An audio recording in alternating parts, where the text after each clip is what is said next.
Vancha kalpatarubhyascha kripasindhubhya evacha patitanam pavanebhyo vaishnavebhyo namo namah. Namo Om Vishnupadaya Krishna Preshthaya Bhutale Srimate Bhaktivedanta Swamiti Namane. Namaste Saraswati Devi Gauravani Pracharini Nirvishesha Shunyavadi Paschyadesha. Jai Shri Krishna Chaitanya Prabhu Nityananda Shri Advaita Gadadhara Shivasadi. Hare Krishna Krishna Krishna Hare Hare Rama Rama Rama. Mukam karoti vachalam pangam manghaya devanam yatrapātamaham vande Shri Gurum Dinataram Paramanandamadavam Shri Chaitanya Ishwaram. Okay, so just a quick recap of chapter 2 before we begin today's session. So our primary topics were as follows yesterday. We talked about how Arjuna was in a confused state of mind, and because he was in a helpless situation, he took the first step of surrender by asking Krishna to guide him in this matter of decision making. And so Krishna begins by talking about Atma Jnana. Atma Jnana means knowledge about the soul. So all of us instinctively understand that we are spirit soul, that we are not this body. However, our thoughts may not dwell on it on a daily basis, because on a daily basis, we are only looking at our condition of having this gross body, the subtle body, etc. But the condition for surrender is that, first of all, you understand that you don't have the answer to all the problems in life. You acknowledge that this is a weakness in you, and therefore you seek refuge in the Lord. And I said also yesterday that we should also seek refuge in Guru and Shastra. And so the relationship changes now between Arjuna and Krishna from one of very close friendship to now one of mentor-mentee or Guru-Shishya. And wisdom will always flow from Guru towards Shishya, provided the Shishya is ready. And this whole Atma Jnana begins with understanding that we have a gross body, we have a subtle body, and then within that resides the soul. So the gross body will deteriorate after our death.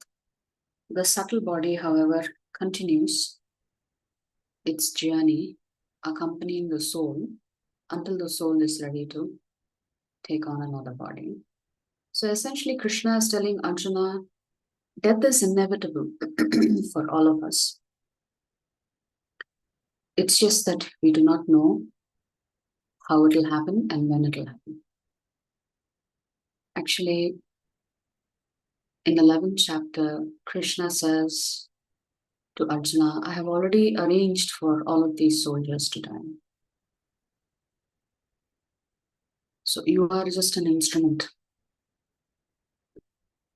In enabling that particular action. So Krishna has already decided what is the lifespan for each of us.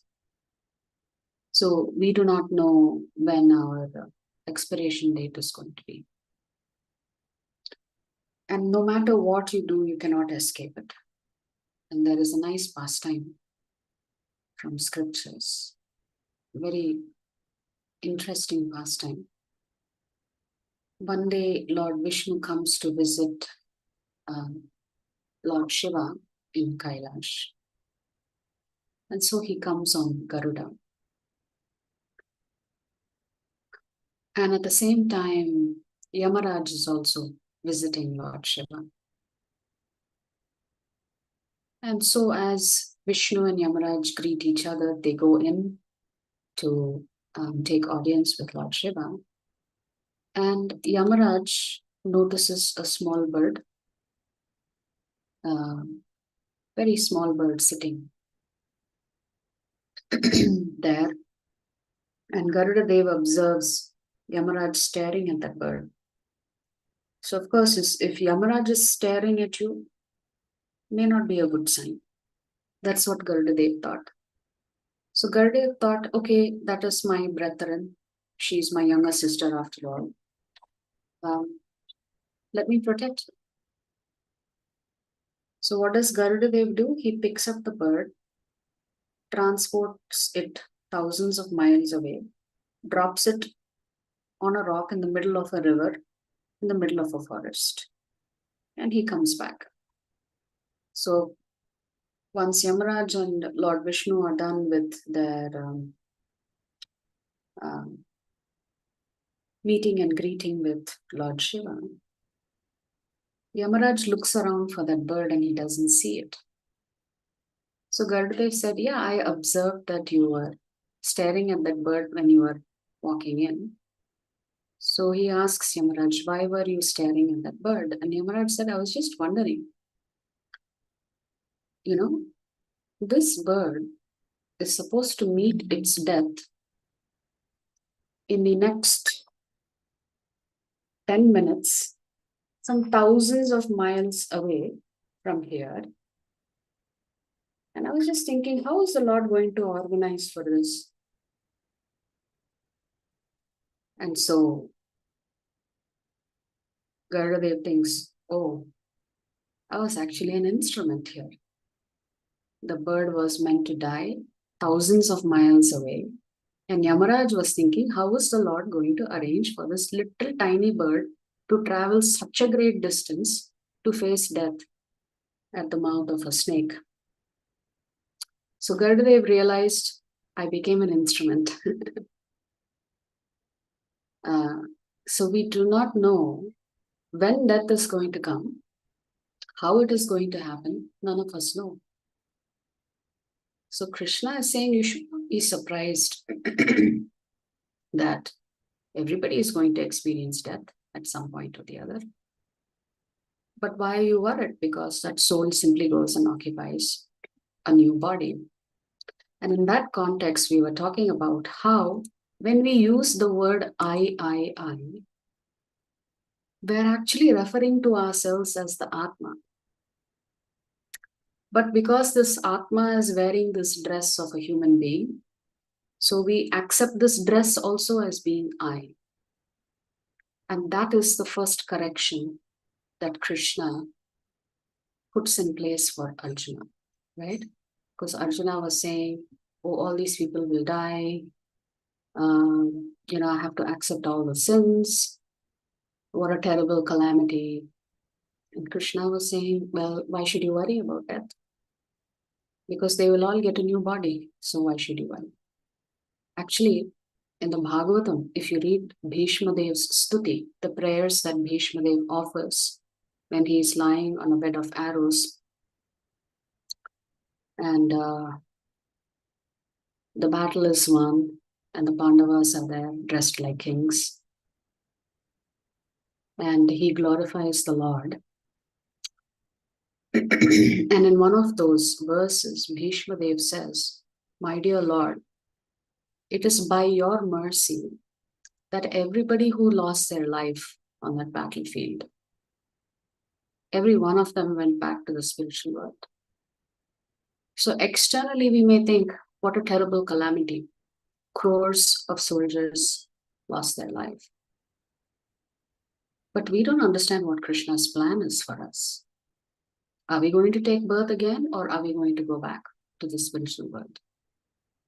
So in that context, the second chapter's single word summary was identity.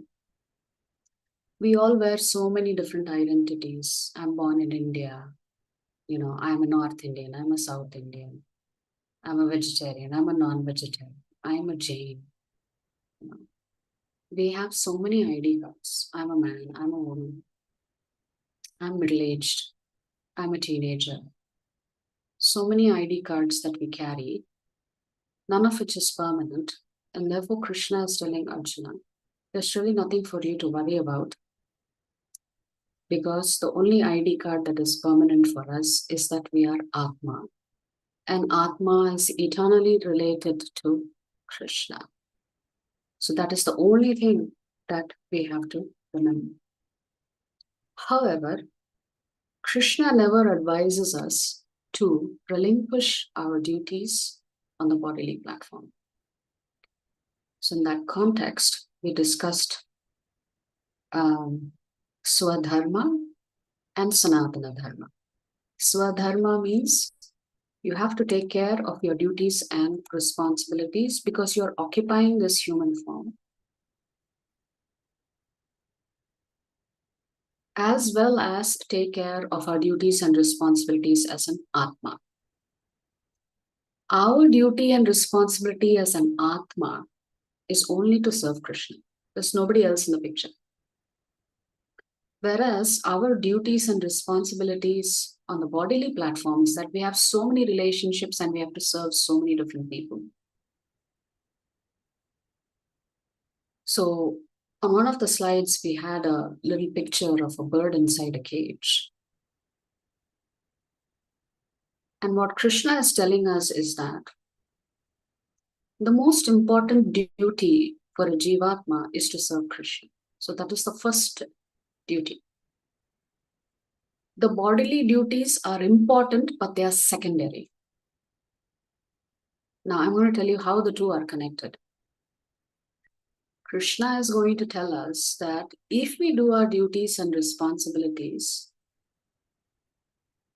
on the platform of being a spirit soul, then automatically your Swadharma will also be perfect. It's an alignment between your Sanatana Dharma and your Swadharma. If you prioritize your Sanatana Dharma, then automatically your Swadharma will be perfect. Perfect in the sense that it will be clear to you on how to execute those duties in a way that is for the pleasure and satisfaction of Krishna.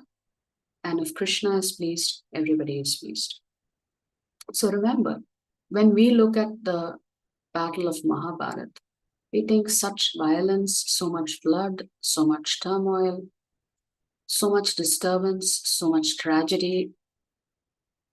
Yes, on a bodily platform, yes. But on a spiritual platform, if all those souls, if that was the last birth for them on the battlefield, is that not the right goal and objective for the soul anyway? To go back to Krishna. So, hence Krishna is saying, hey Arjuna, you need to broaden your vision. And that is why Guru becomes important in life, which we will discover today a little bit in the third chapter. And hence the question that we posed in the WhatsApp group yesterday was, should we act first and then think later? Or should we think first and act later? And Krishna is saying, when you are in a quandary, you should think first. But that think first is, how can you think? Because you are not in a position to make the right decision because you don't have access to the scriptures. You may not have access to Guru.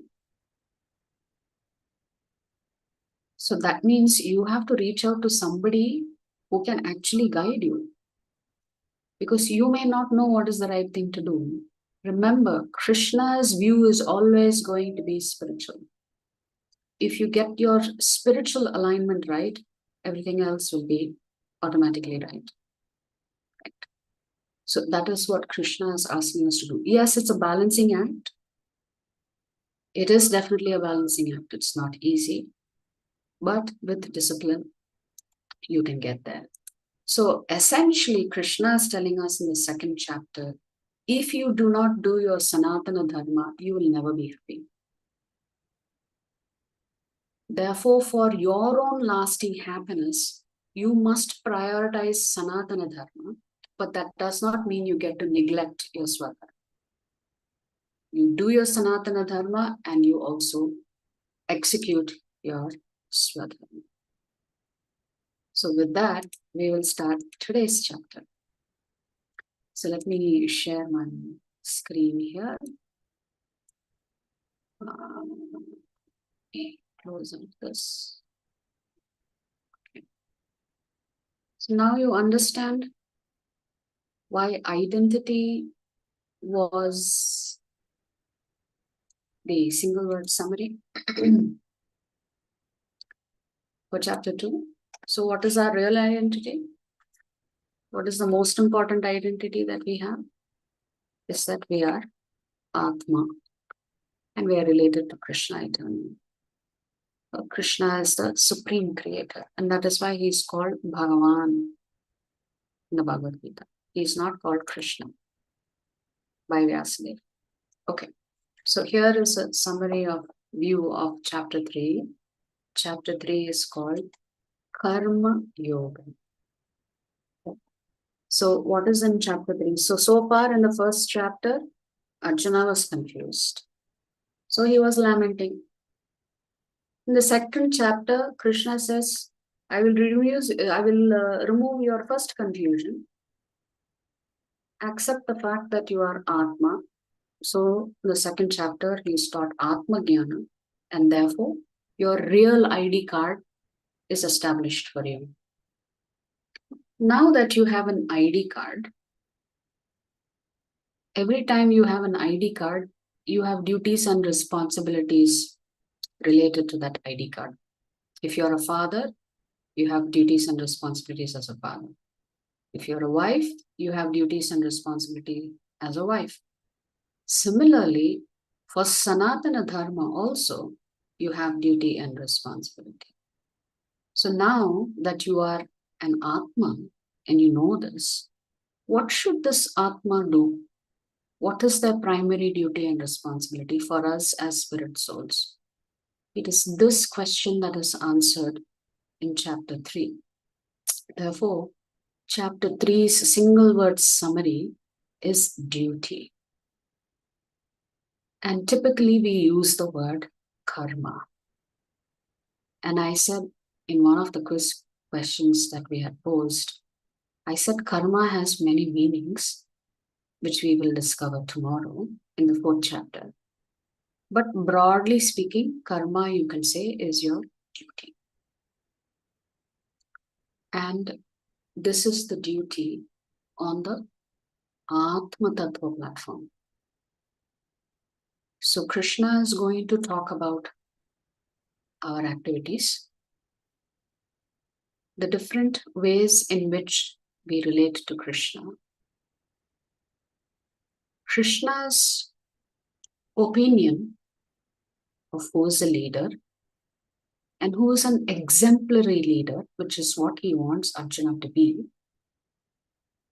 Because if you are going to sit on the throne, you have to be an exemplary leader. And showing weakness at an inappropriate time is definitely not a sign of an exemplary leader. And Arjuna will ask a question, to which Krishna will respond by telling Arjuna who our real enemy is. So why suddenly this enemy came into the picture? The enemy is not across on the other side of the battlefield. The enemy is within. So let us look at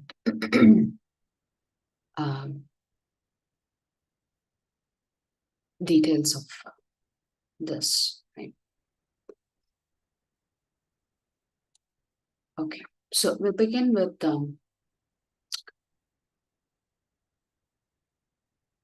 a question that Arjuna asks, and I'll set the context for why Arjuna is asking this question. So Atma Jnana has to be practiced. Just knowing that your spirit soul and your soul, which is you, is never going to die. It will find its way back to Krishna, Lord willing, at some point in time. But simply having the knowledge that you are a spirit soul is not enough. Because you need to now know how to act on this knowledge. Simply saying, hey, I'm spirit soul, I'm really, really happy. That's not going to work. Because your next question is, if I'm spirit soul, why the heck am I suffering in this life? Why should we suffer? Okay, so how do we get rid of those three kleshas that we talked about? The word klesha means poison in Sanskrit. We talked about Adhyatmik, Adi Bhautik, and Adi Daivik.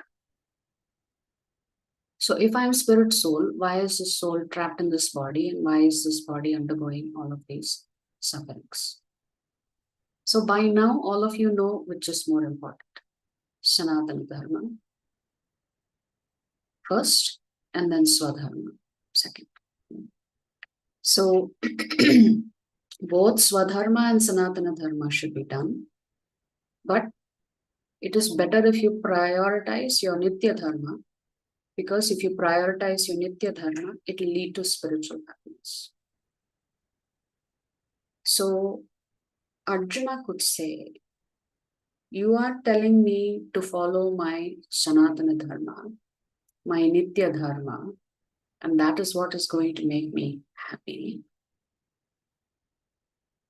If I walk away from this battlefield and go into the forest and focus only on my relationship with you, Krishna, which is what is you're telling me I'm meant to serve you, then why are you asking me to fight? Very intelligent question. So if Krishna is saying the only way you will be happy is by serving me, then if I want to prioritize serving you, why are you asking me to fight? Because fighting is on the Swadharma platform. Your fighting is not Nitya Dharma. Your Nitya Dharma is to serve Krishna. But Krishna is going to tell Arjuna, by fighting, you are actually serving me. And that is the most important lesson for us in this chapter. By not fighting, you are not serving me. So hence, Arjuna, at least right now, he's confused. Okay, you told me peace, happiness, all of this will come by performing Bhakti Yoga. Oh, why are you preventing me from performing Bhakti Yoga? Why do you want me to fight? Hence, Arjuna is asking, oh Janardana, oh Keshava, why do you want to engage me in this ghastly warfare if you think that intelligence is better than fruitive work? So why cannot not? Because in the second chapter, Krishna uses the term Buddhi Yoga. So why can't I use my Buddhi to avoid this unnecessary violence? Why should I engage in Karma Kanda activities? Because Karma Kanda activities means it traps you in the samsara. Hence, Arjuna is saying in the second shloka, my intelligence is bewildered by your equivocal instructions, meaning confusing. Therefore, please tell me decisively which will be most beneficial for me. What has Krishna done? Arjuna was like, oh, I cannot fight. Now, after Krishna has spoken Atma Jnana, he started paying attention. So this is a good student because he's paid attention and now he's getting his doubts clarified. So Krishna says, Yajnarthat karma nonyatra loko yam karma bandhanaha tadartham karma kaunteya mukta sangas samachara. And this is where the single word summary for today's comes. Duty. What is Krishna saying about our karma? Krishna is saying work done as a sacrifice for Vishnu has to be performed. Not can be performed, may be performed, if you like, if you don't like, no, has to be performed. Otherwise, work causes bondage in this material world. What is Krishna saying? How do you work for Krishna? And why not working for Krishna causes karmic reactions for you? We'll discover soon. Therefore, son of Kunti, perform your prescribed duties for his satisfaction, and in that way, you will always remain free from bondage. Essentially, Krishna is telling Arjuna, work for me. My instructions you should follow. Don't worry about what your own mind is coming up with all kinds of reasons. That doesn't matter to me. What matters to me is that you should follow my instructions. And by working for Krishna, you are actually performing a sacrifice. One of the names of Lord Vishnu is Yajna Purusha. In any yajna you do, it is always Lord Vishnu who is going to be propitiated and offered the items in the fire of the yajna. So if you listen carefully to the mantras, all of the offerings are actually going to Lord Vishnu. So then you may have a question, so what does bhakti mean? Bhakti doesn't mean just doing bhajan, kirtan, reading, listening, and then everything else I don't have to prioritize. No, bhakti does not mean abandoning anything. Bhakti simply means adding Krishna into your equation, into your life equation. So make room for Krishna. That's what Krishna is telling you here. If you make room for me in your life, then you don't have to worry about karmic reaction. So what is Krishna saying? Krishna is saying, hey Arjuna, you can fight. You may kill thousands and thousands of soldiers. You will not get the karmic reaction for it, because you're following my instruction. Because in the second chapter, Krishna has already said, you should fight. Why are you worried? You are a Kshatriya, this is what it is. So the first lesson for us is that in our life, we have to organize it in such a way that we are connected to Krishna on a daily basis. And in some way, shape or form, if we can learn to serve Krishna, then we can be free from Papa and Punya. More about Papa and Punya tomorrow. So essentially, Krishna is saying, since all of us have to work anyway, to put food on the table, we have to work. To get shelter, we have to work. To take care of our family, we have to work. Krishna is saying, why not work for me? Okay, but what is the remuneration Krishna is going to give you? That we will discover much later. So if you have to work for Krishna, he has to give you something, right? Why would you work for Krishna unless there is some benefits to it?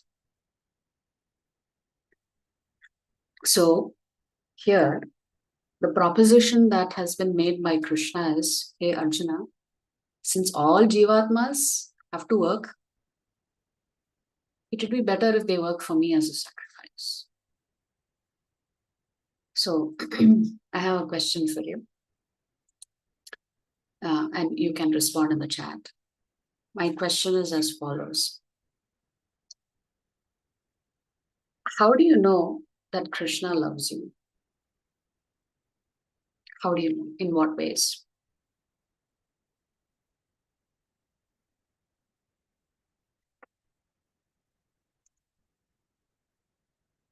The question is, how do you know that Krishna loves you?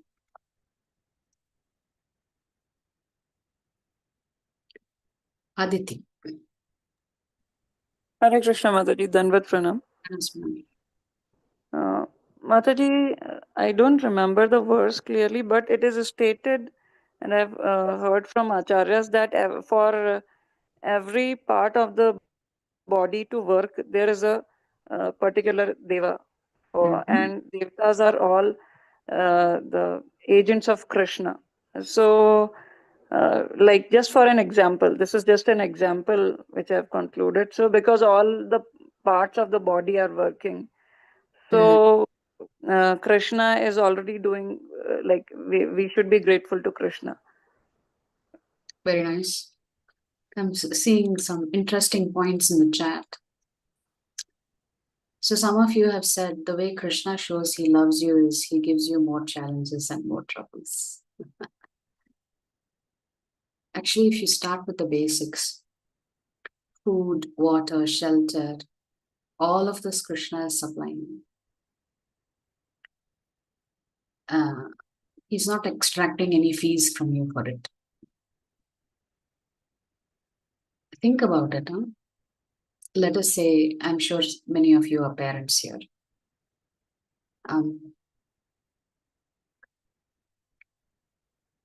Let us say you have a few sons and you've taken care of them very nicely, taken care of their food, their shelter, their education.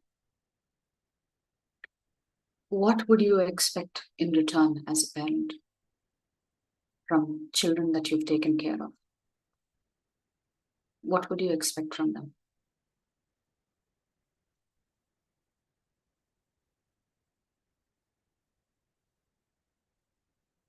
Love?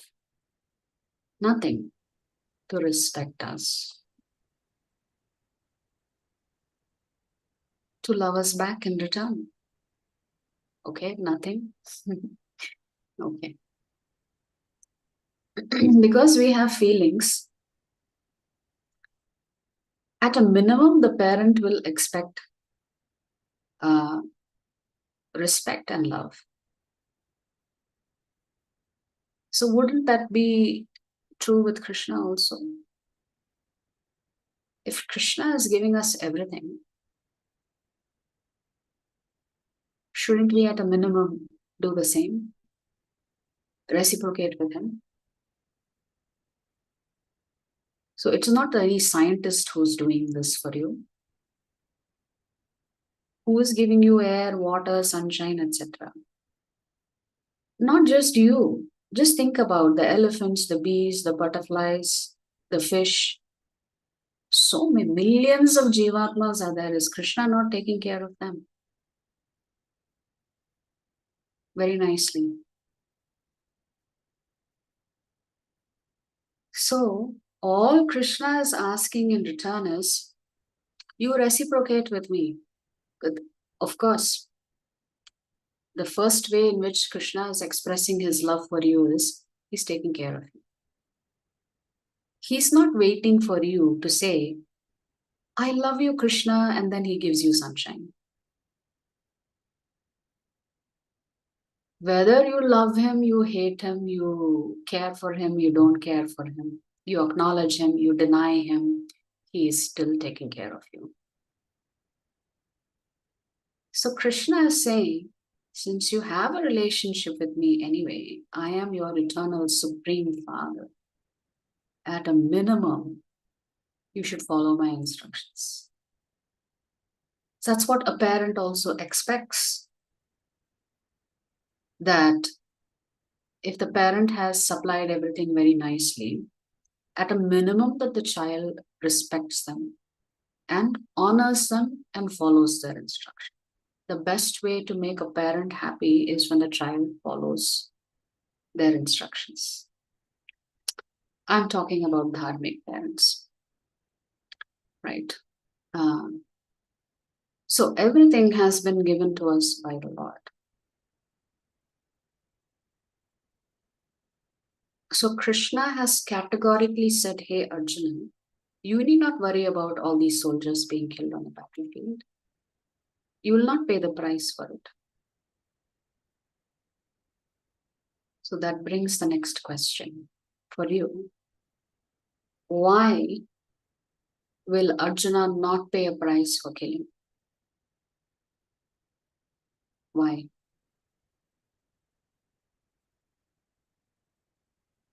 How is that possible? Killing is killing.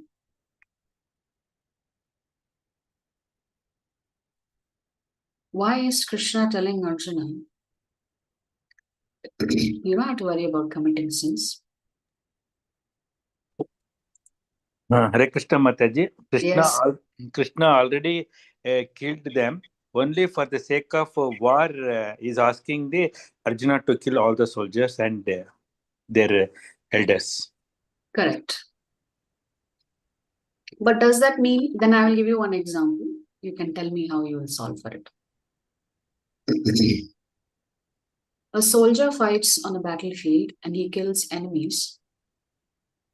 And because of his bravery, he helps the nation win the war.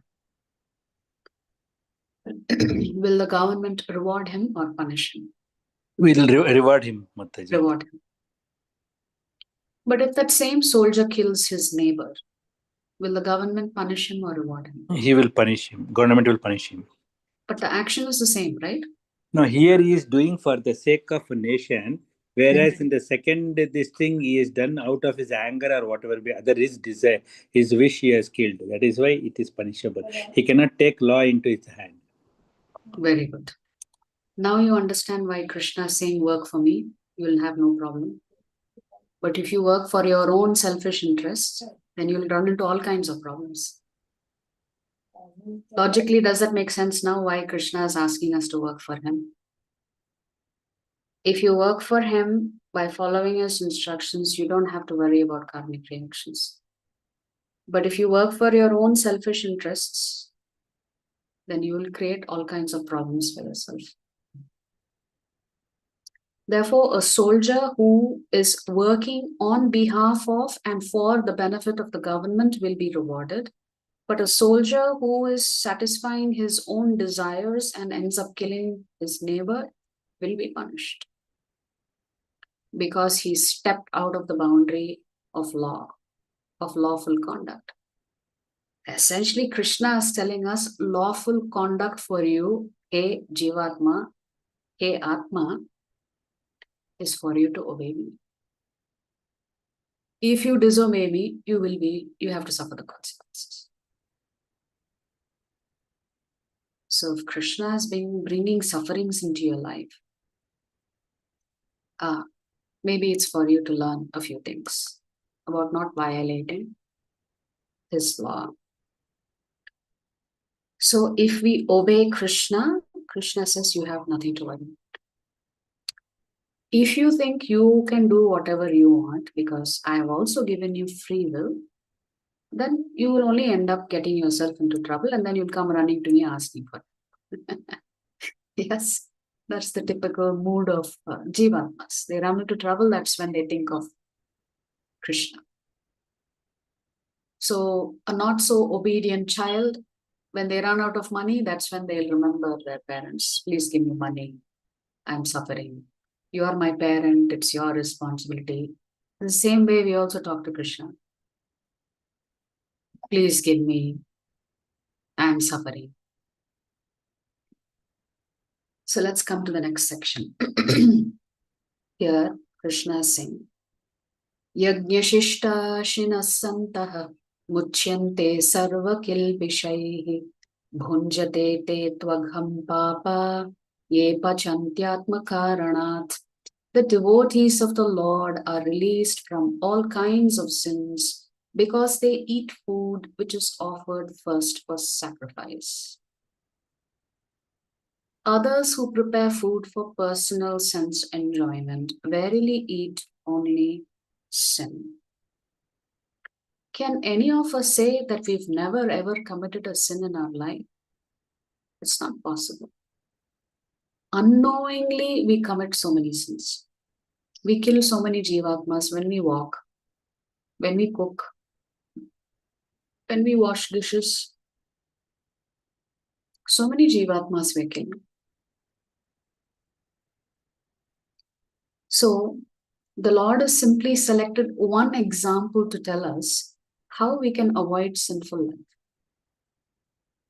Krishna is saying, whatever you eat, you offer it as naivedya for me, as bhoga for me, and then you honor it as prasad. If you do that, there is no sin. However, if you don't do that, then you are only consuming sin. Every day you are consuming sin. So similarly, Krishna is telling Arjuna, if you follow my instructions and fight, there is no sin. Because I am asking you to fight. That's my instruction to you. Suppose we all see, it is very hard for us to figure out what are all the rules and regulations. How do we know what's right and what's wrong? Where do we start? At what point in life? We don't know the answers. So actually, Krishna has made it very simple in the Bhagavad Gita for us. We don't have to complicate life at all. You will get the answer in this chapter itself. How easy it is to obey Krishna and follow his instructions. But definitely Krishna is saying that if we don't do it, we are leading a life of sin. So one more example. Evam pravartitam chakram nanu vartayati hayah aghayurindriya ramo mogham partha sajivati. My dear Arjuna, one who does not follow in human life the cycle of sacrifice thus established by the Vedas certainly leads a life full of sin. Living only for the satisfaction of the senses, such a person lives in vain. One example Krishna gave was just food. Offer it to Krishna and then accept it as prasadam. But here, broadly, Krishna is saying, if you're not doing yajna, and we'll define yajna shortly, and if you're not following the Vedic scriptures, then your entire life is a sinful life. Because you're only living to satisfy your basic needs. And then built on that is wants and wants and wants and wants. Hence, Krishna is telling us such a person is simply wasting their life. Because human life is meant to be precious. So who are these kinds of people and what kinds of life are they living? So there are three categories. Karmis, Karmakandis, and Karma Yogis. What do you think the Karmis do? Eat, sleep, defend, mate, reproduce. So why have we put animal pictures on the top? Because Krishna considers such human beings to be no different than animals. Because God is not in their life at all. They are just worried about eating, sleeping, mating, and defending. Such category of people, Krishna calls them karmis. That means they don't care Bible, Quran, Veda, no. Just, what is that called? Roti kapada makan. Just basic things. They are just chasing it, but in different ways. And the second category that Krishna is talking about is the karma kandi. So with the karmis, they don't follow any scriptures. They don't care for scriptures. They don't care whether they are a human or an animal. They don't even know because they've not read. They've not heard from Shastra. They've not heard from Guru. This is right, this is wrong. They just decide for themselves, this is right, this is wrong. So for example, if there is a traffic signal, a cow that violates the traffic signal is not going to get arrested by the government.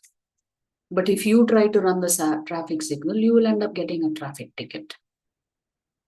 Because certain rules are meant for certain categories of jivatmas. And the Vedic scriptures and the rules established in them are meant for human beings. It's not one for anybody else. So there is a book that we can follow.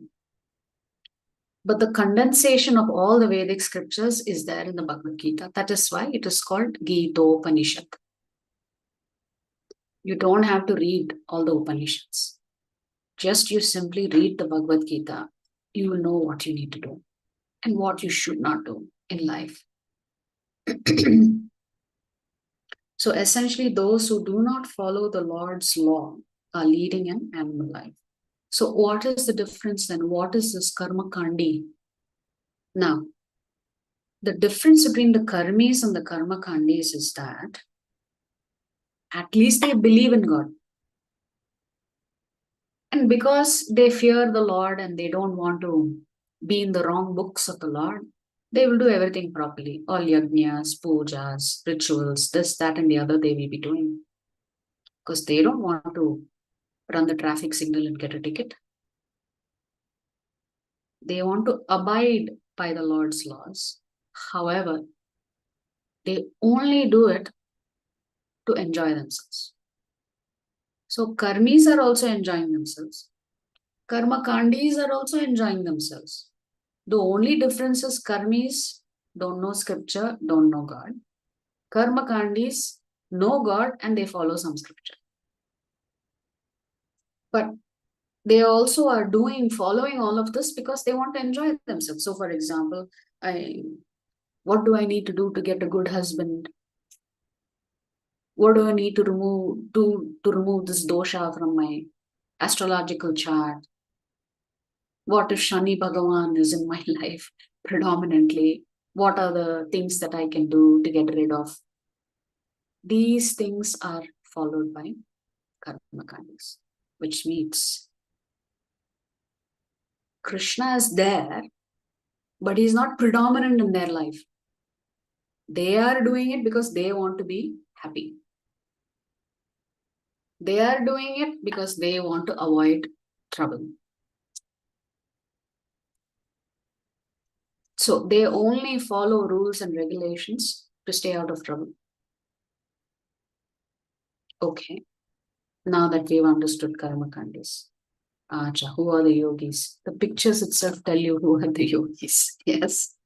So what's the difference in the karmis, the karma kandis, and the karma yogis? The karma yogis also follow scripture. The difference is they do it because they want to please Krishna. Karma kandis follow scriptures because they want to enjoy themselves. Karma yogis want to follow scriptures because they want to please Krishna. They want to make Krishna happy. So whatever Krishna says, they will do. Whether it is easy or difficult is not their calculation. Now, how is Krishna telling you what you should do and what you should not do? It comes as instructions from Acharya, a bona fide Acharya system. So if the Lord has said in the previous shloka, you offer food to me, then the karma yogis will make sure whatever they eat is offered to Krishna before they accept it. Because they know that will please Krishna. So bhoga every day will be offered to Krishna.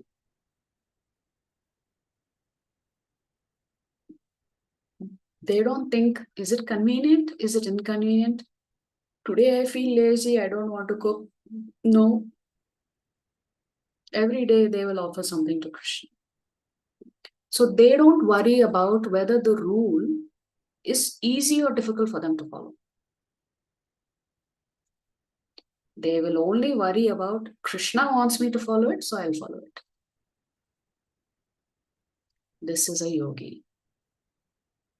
So in the previous two, karmis and karma kandis, the word yoga did not come there.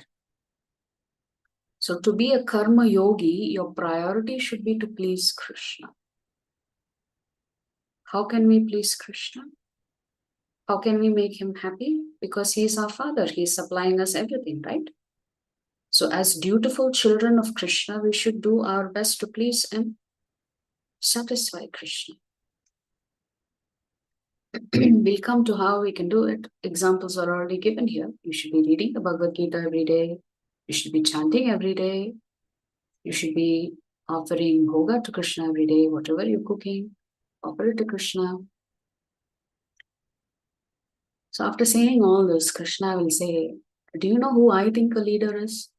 Yad yad acharate shreshtaha tat tat evetaro janaha sayat pramanam kurute lokas tadanu vartate. Here Krishna is saying, whatever action a great man performs, common men follow. And whatever standards he sets by exemplary acts, all the world pursues. So essentially, Krishna is saying the leaders set the standard.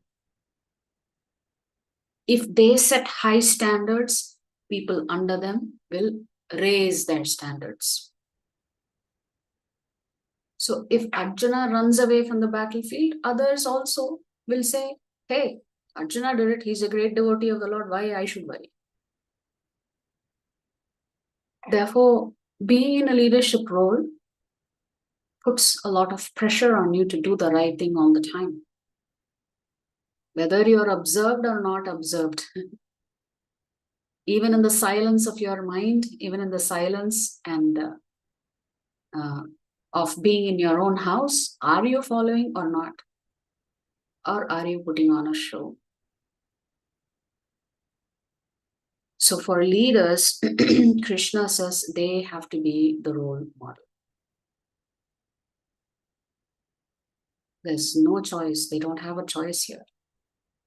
Otherwise, they should not be in a leadership position. They are in a leadership position because they have a deep desire to serve Krishna. Therefore, they will always do the right thing. And we have many examples of exemplary leaders.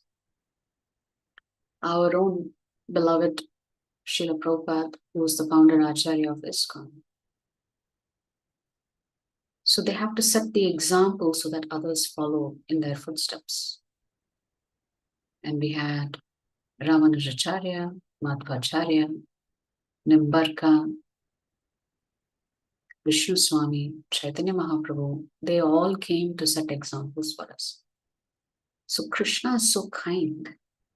Not only he is supplying you with physical things for your physical well-being, he is also constantly sending us acharyas for our spiritual well-being. So many wonderful acharyas in the Vaishnava Parampara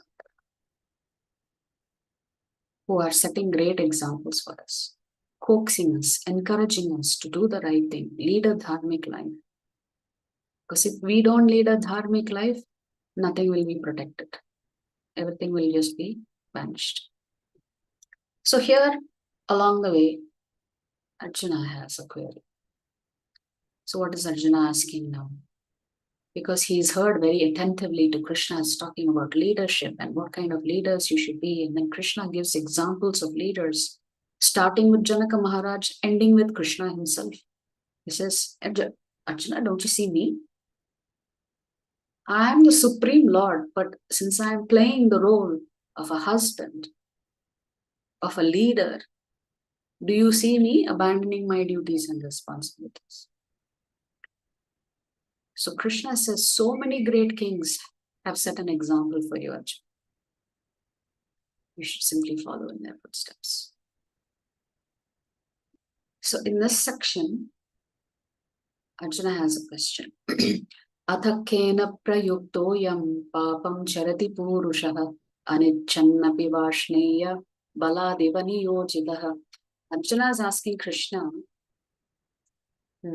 O descendant of Vrishni, by what is one impelled to sinful acts, even unwillingly as if engaged by force?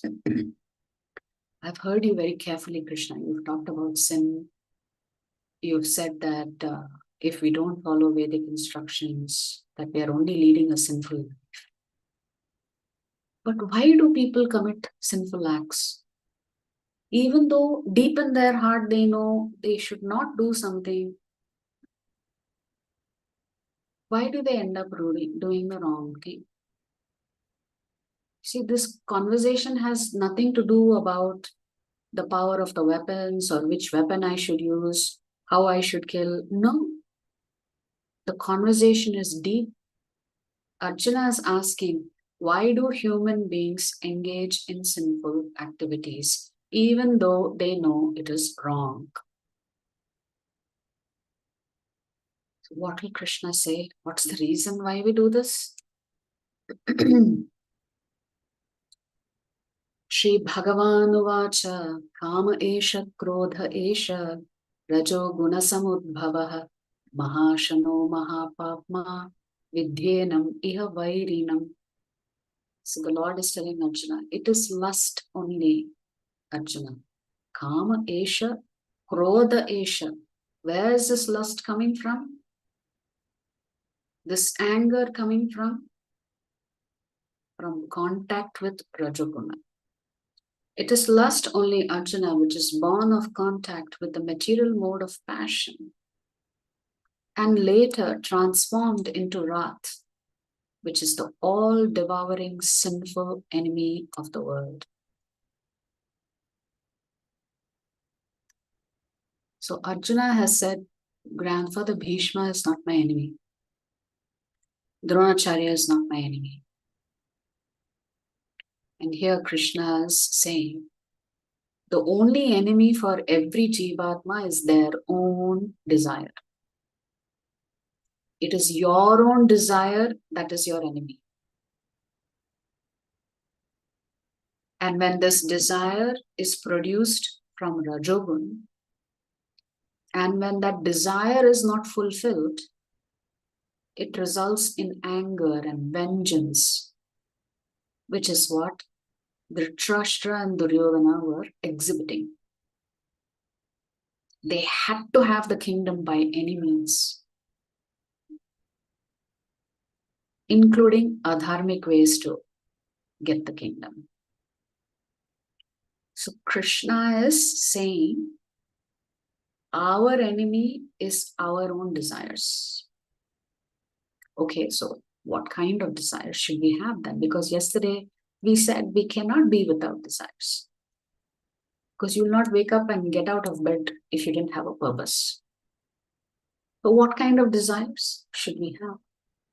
And if this is such a great enemy for us, remember Krishna is saying your desire is your enemy.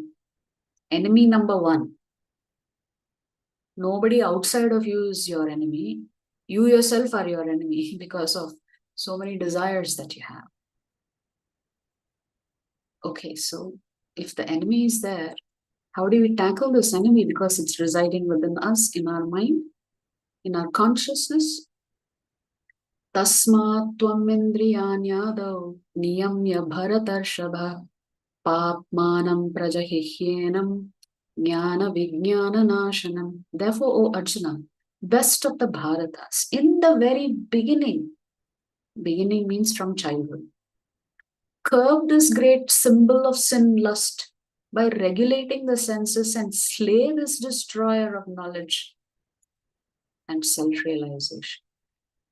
Lust prevents you from going on the path of self-realization. The two don't go hand in hand.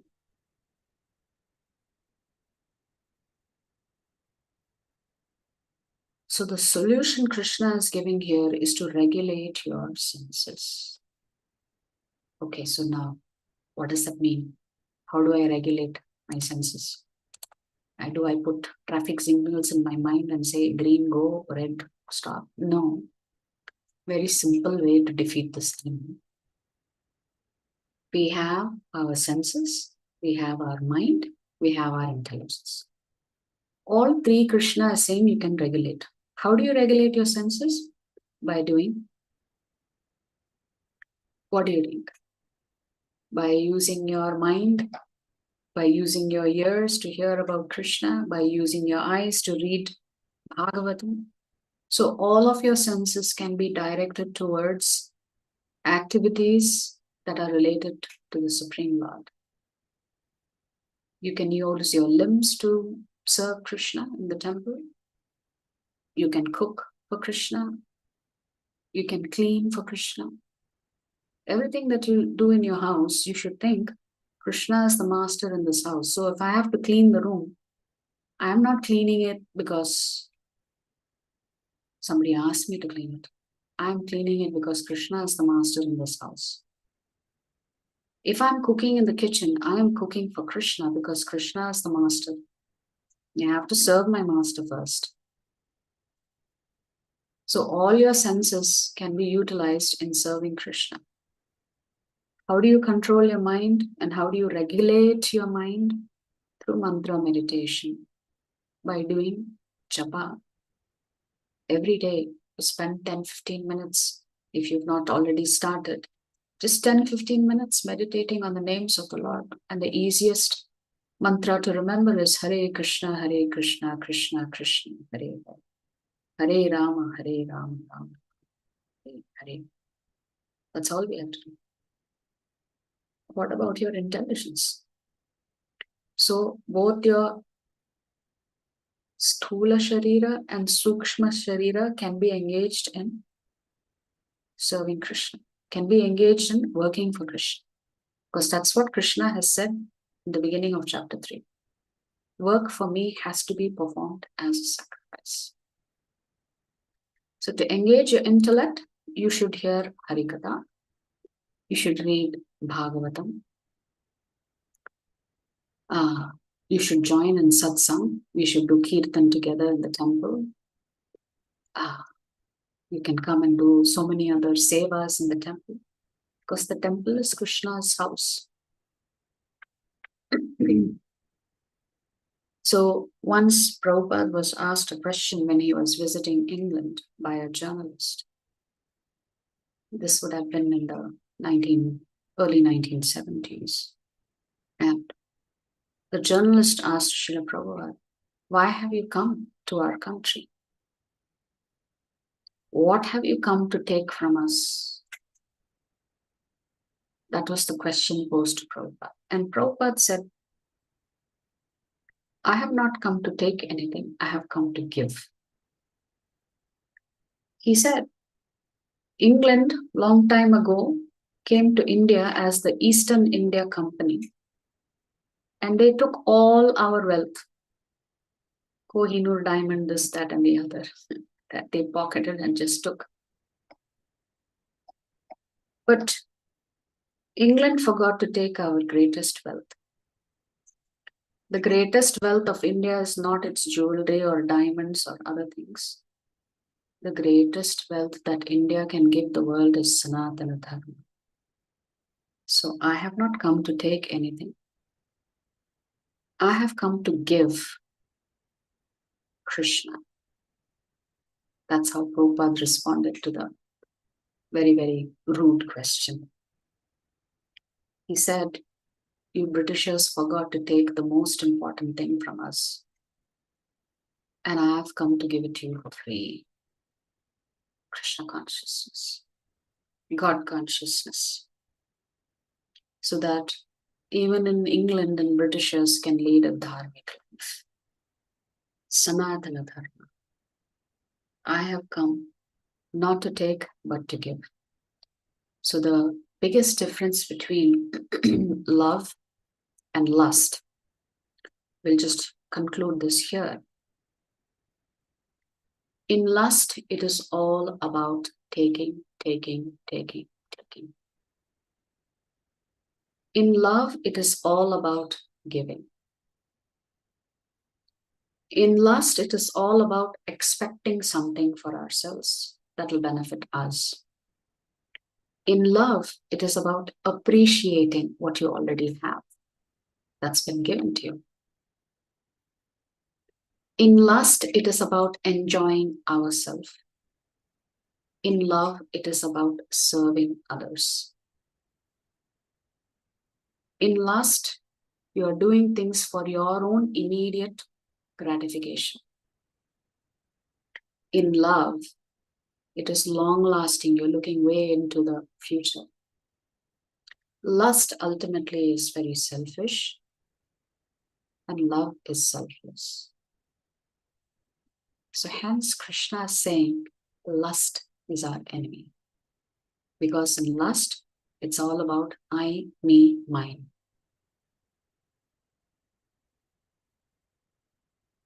So the easiest way to overcome lust is by chanting, by reading, by hearing, and by engaging all of your senses in serving Krishna. So this is our main duty. So the single word summary for today was duty. And Krishna has told us what he wants to do first, right?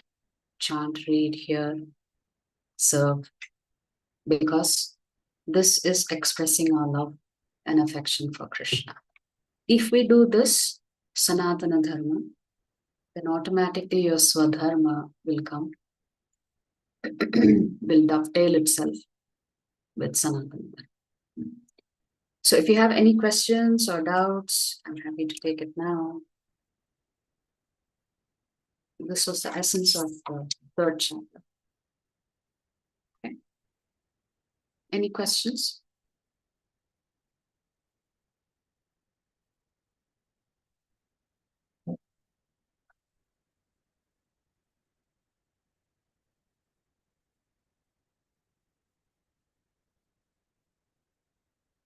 No questions? Okay.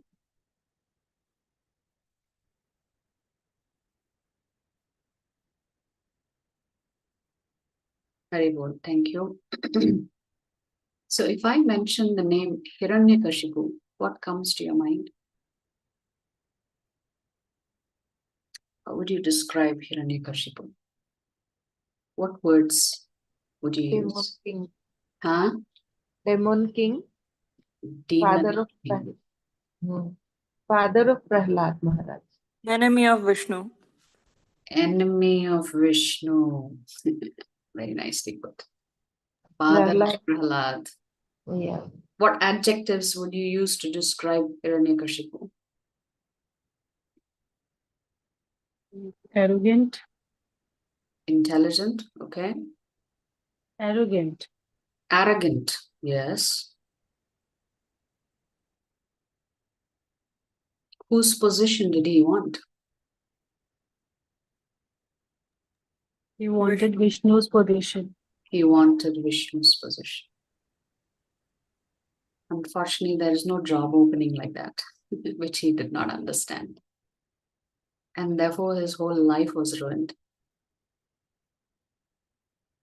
So, Hiranyakashipu's problem was his lust for power.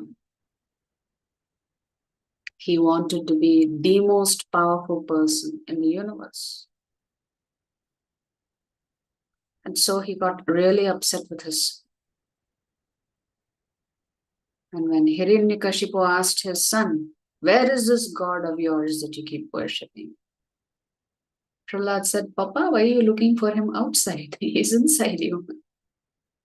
The same God that I am worshipping is already within you."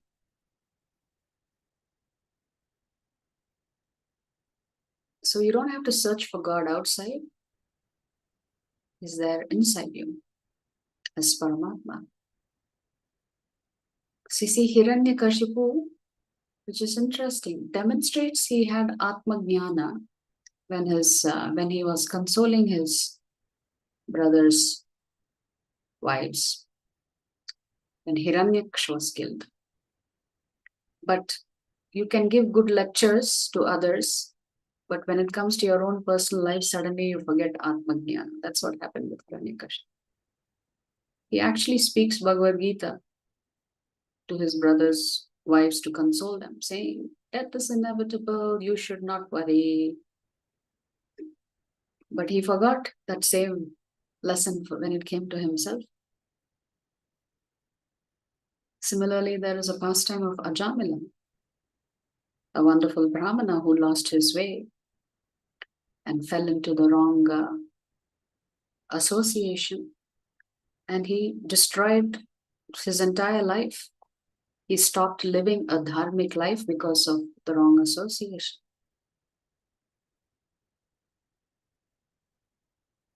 But somehow or the other, chanting the name of the Lord saved him. When he was at this very end of his life, just chanting the name Narayana saved him. So, sense control, mind control, and controlling your intelligence is very easy. You just have to follow the instructions. Okay, I see some questions here.